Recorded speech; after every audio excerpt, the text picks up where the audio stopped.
Hello students, welcome to my channel learning with dignity. और आज हम कर रहे हैं इंग्लिश एनसीईआरटी क्लास 5 का सेकेंड यूनिट का चैप्टर फ्लाइंग टुगेदर, चैप्टर 2।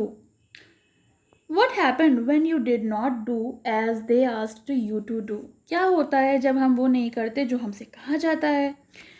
तो इस स्टोरी में यही बताया गया है कि जब हम बड़ों की बात को नहीं सुनते हैं तो क्या क्या प्रॉब्लम्स हमारे आगे आ जाती हैं, हमें क्या क्या फेस करना पड़ता है। So let's start. Deep in a forest stood a very tall tree. बहुत गहरे जंगल में, जंगल की गहराइयों में एक बहुत लंबा सा पेड़ जो था खड़ा था। It's leafy branches spread out like strong arms. और उसकी जो लीफी यानी पत्तेदार ब्रांचेस, टहनियाँ थीं, वो पूरे में फैली हुई थीं जैसे कि बहुत मजबूत बाजू। This tree was the home of a flock of wild गीज।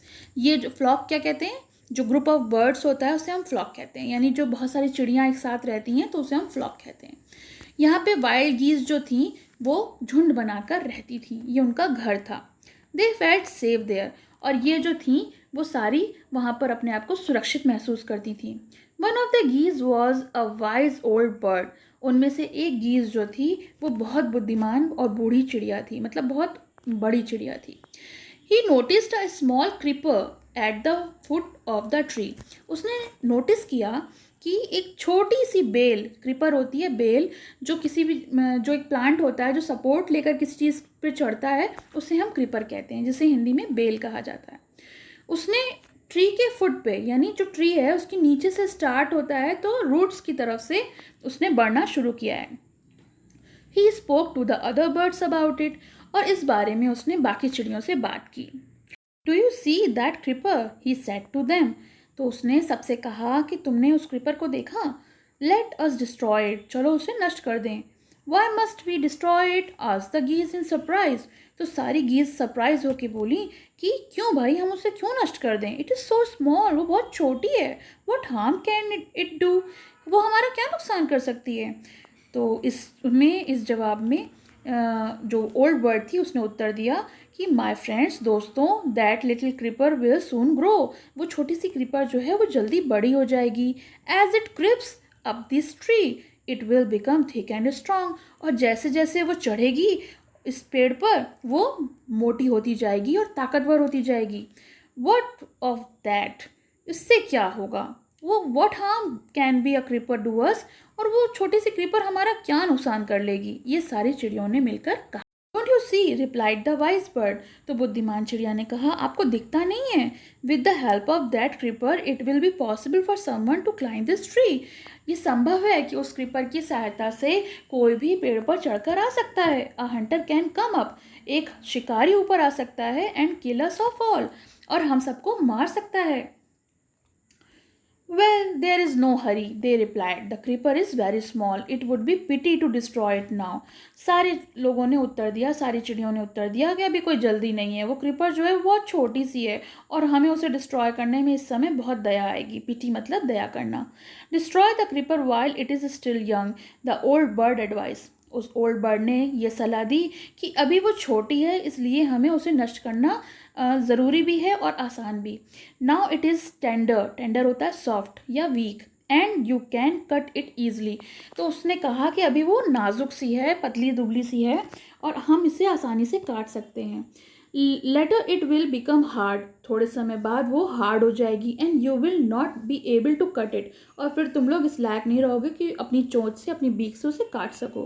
We will see answer the birds. सारी चिड़ियों ने उत्तर दिया, ठीक है, देखेंगे, हम देखेंगे। But they did not destroy the creeper, लेकिन उन्होंने उस क्रीपर को डिस्ट्रॉय नहीं किया। They forgot the wise old bird's advice, और फिर वो लोग भूल गए जो वाइज ओल्ड बर्ड ने एडवाइस दी थी उन्हें, वो उनके दिमाग से निकल गया, समय बीत गया, उनके दिमाग से निकल गया। एज द क्रीपर ग्रू, जैसे जैसे क्रीपर बढ़ी, it began winding it's way up the tree, और वो पेड़ पर चढ़ने लगी, उसने अपना रास्ता बना लिया। Stronger and stronger it became until it was as strong as a thick rope. मजबूत होती गई और इतनी मजबूत बन गई कि जैसे एक बहुत मोटी रस्सी। One morning when the geese had gone out in search of food, a hunter came to the forest. एक सुबह की बात है कि जब ये सारी गीज जो थी वो खाना ढूंढने के लिए अपने भोजन की तलाश में उड़कर गई थी तो वहाँ एक शिकारी आया जंगल में. So this was where the wild geese lives, he said to himself. तो शिकारी ने अपने आप से कहा, अच्छा ये वो जगह है जहाँ वाइल्ड गीज जो हैं रहती हैं. When they came back in the evening, I shall catch them. जब वो शाम को वापस आएंगी तो मैं उन्हें पकड़ लूँगा. The hunter climbed up the tree with the help of the creeper. और जो शिकारी था वो क्रीपर यानी बेल की मदद से पेड़ पर चढ़ गया. He got to the top and spread his net there. और वो ऊपर टॉप तक चढ़ गया और उसने अपना जाल वहाँ पर फैला दिया. Then he climbed down and went away. फिर वो क्या हुआ, नीचे उतर आया और वहाँ से चला गया. In the evening the geese return home. शाम को सारी गीज जो थी अपने घर वापस आ गई. They did not notice the net. उन्होंने बिल्कुल भी नेट पर ध्यान नहीं दिया. As they flew it into the tree they were trapped. और जैसे ही वो पेड़ पर आकर उड़कर आकर बैठी वो पकड़ी गई. ट्रैप मतलब जाल बिछा था तो वो जाल में फंस गई. They struggle hard to get out but could not. उन्होंने बहुत कड़ी मेहनत करी, बहुत कोशिश करी, बहुत उन्होंने स्ट्रगल किया कि वहाँ से अपने आप को छुड़ा लें, लेकिन वो ऐसा ना कर सकी. Help help cried the geese. सारी गीज चिल्ला रही थी कि मदद करो मदद करो. We are caught in the hunters net. हम शिकारी के जाल में फंस गए हैं. Oh what shall we do. अब हम क्या करेंगे. Don't make a fuss now said the wise old bird. तो ओल्ड बर्ड ने कहा अब इसका इतना बहुत बड़ा फस ना बनाओ, मतलब इशू ना बनाओ. Long ago I told you to destroy the creeper. बहुत समय पहले मैंने तुमसे कहा था कि इस क्रीपर को डिस्ट्रॉय कर दो, बट यू डिड नॉट. लेकिन तुम लोगों ने नहीं किया. Now see what has happened. अब देखो क्या हो गया. Tomorrow morning the hunter will come back and kill us all. कल अगली सुबह यानी कि नेक्स्ट मॉर्निंग हंटर जो है वो आएगा और हम सबको मार देगा. We were foolish wept the birds. सारी चिड़ियाँ रोती रहीं और ये बोली कि हम लोग मूर्ख थे. We are very sorry we did not listen to you. उसने कहा और सारी चिड़ियों ने मिलकर कहा कि हमें माफ़ कर दीजिए, हमने आपकी बात नहीं सुनी. Please tell us what to do. और सारी चिड़ियों ने उस बूढ़ी चालाक चिड़िया से कहा कि अब बताइए अब हमें क्या करना चाहिए. Then listen carefully replied the wise bird. Wise bird ने उत्तर दिया कि ठीक है, ध्यान से सुनो, बहुत ध्यानपूर्वक सुनो जो मैं कह रही हूँ. When the hunter comes, you must all pretend to be dead. तो ठीक है, जब शिकारी सुबह आएगा तो तुम लोग सब ऐसे बिहेव करना, प्रिटेंड करना कि जैसे तुम लोग मर गई हो. जस्ट लाई स्टिल, झूठे मूठे ही मर जाना. The hunter will not want dead birds. शिकारी कभी भी मरी हुई चिड़िया नहीं चाहेगा. He will throw us to the ground. और वो हमें एक एक करके ज़मीन पर फेंक देगा. It will then to be easy for him to climb down collect the dead birds. और फिर उसके लिए आसान हो जाएगा सारी मरी हुई चिड़ियों को इकट्ठा करना. एंड टेक देम होम, और घर ले जाना. Then the last of us has been thrown down we must quickly get up and fly away. और जब हम में से आखिरी चिड़िया ज़मीन पर फेंकी जाए तो हमें उठना है और उठकर उड़ जाना है. बहुत जल्दी हमें वहाँ से उड़ जाना है. In the morning the hunter came to the tree and climbed up. He looked at the geese in the net. और जैसे ही सुबह शिकारी वहाँ पर आया और पेड़ पर चढ़ा तो उसने देखा कि गीज जो हैं नेट में फंसी हुई हैं, मगर वो सारी मरी हुई हैं. They all are dead he muttered to himself. उसने अपने आप से बुदबुदाया. मटर्ड माने अपने आप से फुसफुसा के या बुदबुदा कर कहना. He threw them out of the net one by one. और फिर वो एक एक करके नेट से उन लोगों को फेंकने लगा. The birds lay still until the last one had been thrown down.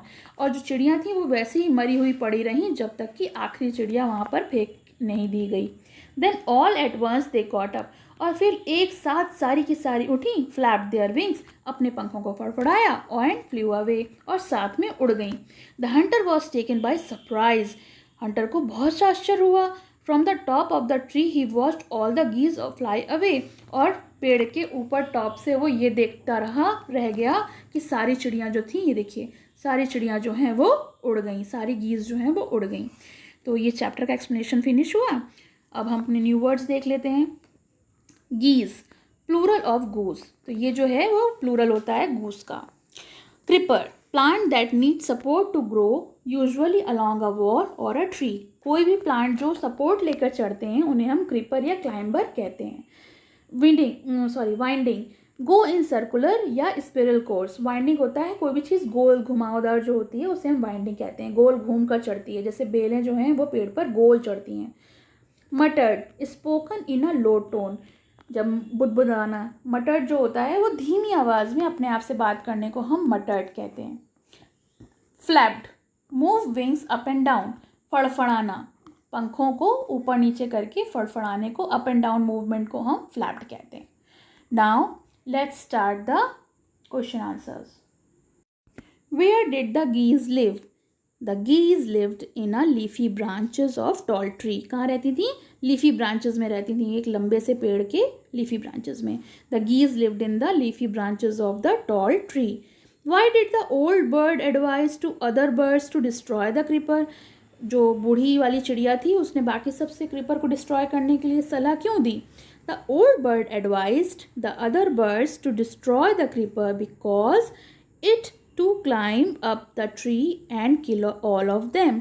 तो क्या था कि कोई भी उस पर चढ़कर आ सकता था और हम सबको डिस्ट्रॉय कर सकता था या हमको सबको मार सकता था। Why did the geese cry? सारी चिड़ियाँ क्यों रो रही थी और हेल्प हेल्प क्यों कर रही थी? The geese cried for help because they were trapped in the hunters net. वो सारी जो थी वो शिकारी के जाल में फंस गई थी। Next question, what did the hunter do when he thought that the geese were dead? शिकारी ने क्या किया जब उसको ये लगा कि सारी जो गीज हैं वो मर गई हैं? He threw them out of the net one by one. The hunter जो हंटर था उसने एक एक करके उनको नीचे फेंक दिया। Why did the geese pretend to be dead? Geese ने ऐसा प्रिटेंड क्यों किया कि वो मरी हुई हैं? The geese pretended to be dead so that the hunter would leave them and state whether the following statement are true or false. The tree was the house of a flock of parrot. No, it is false. Flock of geese था, flock of parrot नहीं था. The wise old bird wanted the creeper to be destroyed. True. जो wise old bird थी वही चाहती थी कि creeper को destroy कर दिया जाए. The hunter climbed the tree with the help of a ladder. False. Ladder की मदद से नहीं, किसकी मदद से? creeper की मदद से. When caught in the net, the foolish bird began to weep. True. जैसे ही वो लोग पकड़ी गई वैसे ही वो रोना शुरू कर दिया था, क्राई करना शुरू कर दिया था. The wise old bird helped them to escape. True. जो वाइल्ड ओल्ड बर्ड था है उसने वहाँ से उन्हें भागने में मदद की. तो ये तो हमारी स्टोरी फिनिश हो गई, एक्सरसाइज फिनिश हो गए. अगर आपको अच्छे लगे तो कमेंट सेक्शन में मेंशन करिए and please like share and subscribe if you are new on my channel. Thank you.